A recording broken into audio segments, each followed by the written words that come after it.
Great stuff. We'll talk more about the early years in just a moment. But there you go. You've heard it from one of the greatest cyclists of all time. You don't need to be intimidated about joining a club. Some people are, whatever their age. Have a look at this and you realise that, well, it's good fun after all. So you've started cycling and you're getting better, but you're always riding on your own. So how about joining a cycling club? Well, your first thought is probably, what if I'm not quick enough? What if I get dropped and everybody ends up waiting for me? But we've all had these fears in the past. And the good news is there's literally thousands of cycling clubs out there just waiting to welcome you in with open arms, whatever your ability.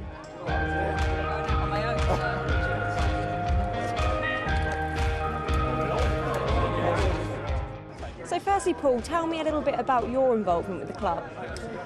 So I started Woking CC just over 2 years ago. Just a group of friends who were riding in the Surrey Hills. And we just wanted to find and cycle with more people who are like-minded. So we decided to start a club, and since then it's just grown phenomenally. We have GB triathletes in the club. Time trialists right through to the Saturday social group who ride 10 miles an hour and only do 15 miles. Well, meet Woking CC's newest recruit. I've made my selection, the social group, of course. Are we ready to roll? Yeah. We are, yay! Have a good ride, everybody. Bye-bye! So there's 161 members of Woking CC. Linda's one of them. How did you get involved?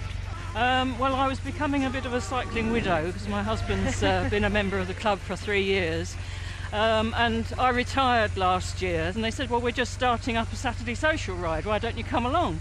So I've been doing the social rides since last September, and I've now started going out on the Sunday rides as well.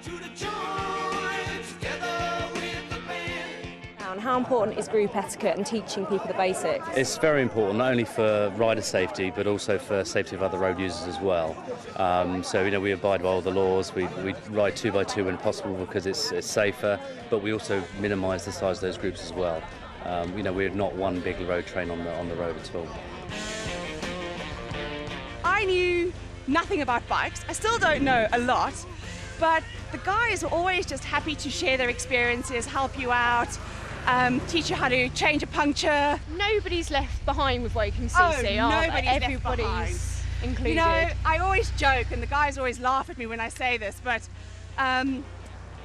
we look after everybody on the hills. You can push your bike up a hill, but don't you dare leave any cake behind at a coffee stop.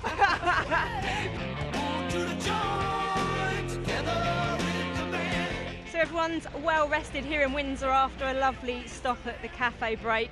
Now we've got about 22 miles back. I've joined a slightly quicker group, so wish me luck. Do you want to lead the way, Clem? Do you think one of the best things is the fact that a rider like yourself has got a lot of options? I can choose to lead a ride like today, or I can choose to tuck into a ride if I'm feeling a bit weak, or if some of the super fast guys come out, I can try and hang on to their wheel. So cycling, coffee, cake and beer. It's our club emblem, it's what the club stands for, it's all a bit of fun.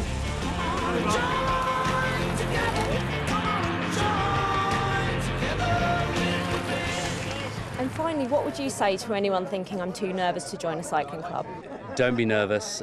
You have to go and try and find a club. You have to research them to figure out what sort of club they are, and just put a call in and just go on an invitational ride, a try ride if you like, with the club, and just see what you think. And the first club you come across may not be the right one for you, but you've just got to try it, because if you look at the camaraderie we have and the fun we have, it's best to join a club. There you go. If Rebecca can do it and get cake and coffee into the bargain, well, anyone can. Don't be scared.